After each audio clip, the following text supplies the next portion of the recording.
Welcome back, everybody. Ready to dive into another fascinating case.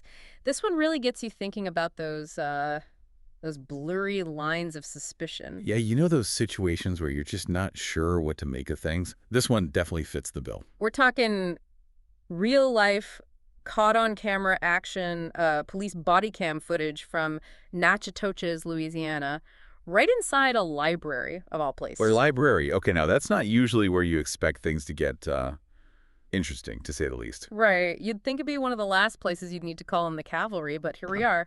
So picture this. Officers respond to a report of a suspicious person. That's all they have to go on. Okay, already I'm hooked. What happens next? What are we seeing when that body cam footage starts rolling? So it's raw footage, shaky camera. You can hear every little sound. You're right there with the officers, Davis, Favors, and Miller. They're already on the second floor heading straight for this guy. Do they tell him what's up? Or... Well, that's the thing. They jump right into questioning him. Who are you? What are you doing here? That kind of thing. I mean, that's not unusual, right? I mean, standard procedure, you could say. Mm-hmm. Depends how it's done, I guess. Exactly. And that's where it gets interesting. This guy, instead of just answering, he starts asking questions right back. He wants to know what he's done that's so suspicious, even brings up his constitutional rights, like, hey, am I being detained? What's going on here? Ooh, okay. So we've got a bit of a standoff brewing already. And this is one of those moments where, honestly, things could go in a very different direction depending on how both sides handle it. Totally. I mean, we've talked before about how crucial those first few moments of a police encounter can be. So how does it play out in this case? How do they respond to that? Yeah, because he's well within his rights to ask those questions. He is. And the officers, they keep pressing for ID, which, again, not unheard of. But the man, he digs in, keeps asking, what's the crime? What have I done? He's not playing along until they give him a concrete reason. So you've got this immediate clash of perspectives, right? The officers are operating off whatever was in that initial report, plus their own observation. Right, whatever those might be. Exactly. And the man, he's laser focused on the fact that he doesn't feel like he's done anything wrong. Yeah. And he's asserting his right to not just passively comply, which, Yeah. good for him. And this is where the legal waters can get a little murky, because, yeah, officers have the authority to ask questions even without probable cause if they have reasonable suspicion that something's off. The million-dollar question being, what constitutes reasonable suspicion? You hit the nail on the head. It has to be based on something concrete. And that, my friend, is often where implicit bias rears its ugly head. Because we all have those unconscious biases, right? It's how our brains work, unfortunately. We make these snap judgments based on someone's race, age, how they're dressed. And it's like our brain is trying to fill in the blanks with very limited information, which can be really dangerous in these situations, especially when you're talking about law enforcement. Absolutely. So how do we tease out what's actually reasonable suspicion versus what might be influenced by these biases we might not even realize we have? Okay. Especially in this case, we're talking about a library. Right. Not exactly known for being a hotbed of criminal activity. I mean, come on. Seriously, you wouldn't think you'd see someone getting patted down for, like, reading too intensely. Yeah. So how does that location, that setting, play into this whole dynamic of suspicion? It really makes you wonder, would this same encounter have unfolded differently if it had happened in a park or on a busy street corner? Would those same behaviors even have raised eyebrows? Or here's another thought. If the man hadn't questioned the officers, if he just answered their questions without pushing back, would they have eventually let him go? That's the million-dollar question. We see this tension a lot, right? That line between exercising your rights and potentially escalating a situation. It's a tough one. But knowledge is power in these situations. And in this case, escalate it does. Because the standoff continues, things get more and more tense, and eventually it culminates in the man being arrested. Arrested. On what grounds? Resisting arrest. Ah, there it is. See, now that charge right there, that's a whole other can of worms. A whole other can of worms, yeah. It's such a tricky one, resisting arrest. I mean, it's often used as a secondary charge, right? It is, yeah. It's tricky, like you said. And it can be incredibly difficult to prove or disprove for that matter. Like, did the guy's actions actually meet the legal definition of resisting arrest? Or was it just a reaction to what he perceived, rightfully or wrongfully, as an unlawful detention? It's a good question. It's a question that, frankly, courts are wrestling with constantly, right? Mm. Because it often boils down to whose word is more credible, Whose version of the events do you believe? It becomes, a he said, she said situation, which It's a high-stakes game for sure. huge stakes. And in this case, we have body cam footage, which you'd think would settle it. But even that, It's not always that simple, though, is it? never. Yeah. Even with video evidence, there's always room for interpretation. And that's what makes this whole encounter so fascinating. So frustrating, but so fascinating. It forces us, to really confront these uncomfortable questions about implicit bias, about the limits of police authority. About that fine line, right, between keeping the public safe but also protecting individual liberties. Exactly. Striking that balance is so much easier said than done, right?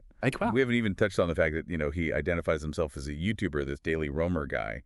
How does that change things, you think? Well, it does add a whole other layer to it, right? Because now we got to ask ourselves, were the actions that were considered suspicious, were they just him doing his job? Was he filming something? Was that what was misconstrued as suspicious? So suddenly you introduce this idea of him as a YouTuber, and all these preconceived notions, whether we realize it or not, they come bubbling up. Do we, on some level, associate YouTubers with a certain type of behavior, a certain level of risk? Oh, 100%. Yeah. We all make those judgments, those snap judgments, whether we're conscious of it or not. And it can color how we perceive them in a public space. Yeah. You know what I mean? Right. It's like judging a book by its cover, but the cover is guy with a camera in a library.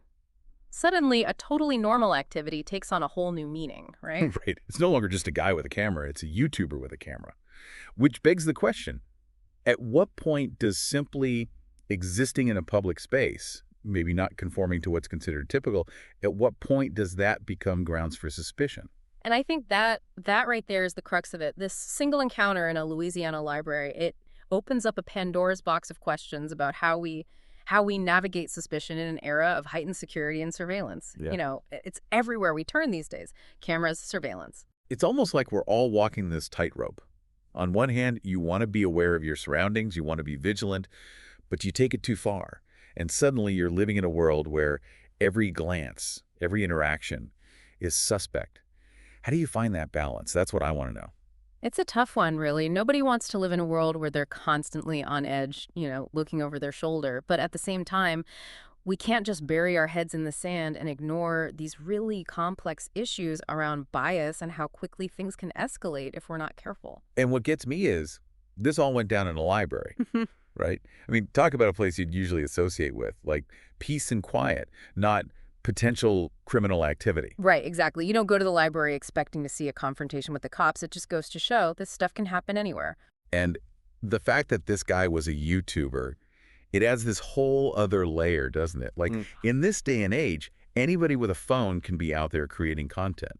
So where do we draw the line? Seriously, when does documenting your life, just being present in the world with a camera, when does that cross over into suspicious behavior? It's like we need a whole new set of rules for the digital age. I know, right? Like, is it cool to film a quick video for your Instagram story in the park? What about jotting down notes in a library, even if you're not, obviously reading a book at that exact moment? Who gets to decide what's normal anymore? Because let's face it, what might seem weird to one person could be totally innocuous to someone else. And that's where the law has to get involved, right? It's got to find that balance between keeping people safe, but also making sure everyone feels like they can move through the world freely. Totally. And this case really highlights how important it is to know your rights, but also, and this is key, to know how to use your voice. This YouTuber, he clearly understood that he could ask questions, that he could expect those officers to justify their actions. Makes you think, though, would it have gone down the same way if he hadn't been so well-versed in the law? It's a scary thought, right? It shouldn't matter who you are or what you know. Everyone deserves to be treated fairly under the law. But we know that's not always the reality. It's like your experience with law enforcement, it can vary so wildly depending on, your background, your confidence, even just how you present yourself. It shouldn't be that way, but it's the truth. It's the truth, and it's not right. Which brings us back to that bigger question. How do we create a society? How do we build a system where everyone feels safe and respected in public? Regardless of their race, their job, what they're doing, any of it. It's about basic human dignity. Absolutely. It starts with awareness, with acknowledging that these biases exist, that we all have them to some degree, and that those biases, they have very real consequences. We got to be willing to have those tough conversations about race, about power dynamics, about the ways we judge each other, even unconsciously. And we have to hold our institutions accountable, law enforcement, the courts, the whole system. We need better training, more transparency, and consequences when people in positions of authority abuse their power. This case, it's bigger than just this one encounter, It's about the kind of world we want to live in. It's about setting the bar higher for ourselves and for each other. So next time you're out and about, pay attention to those little judgments, those assumptions you might make about someone you don't know. Challenge yourself. Ask yourself, why am I thinking this way? What am I basing this on? It's about being more mindful, more compassionate, Yeah. and being willing to have those sometimes uncomfortable conversations that push us all to grow and do better. Because change doesn't just happen, we have to make it happen. One conversation, one interaction at a time. Couldn't have said it better myself. That's all the time we have for this deep dive, folks. Hope this sparks some important conversations, some food for thought as you go about your day.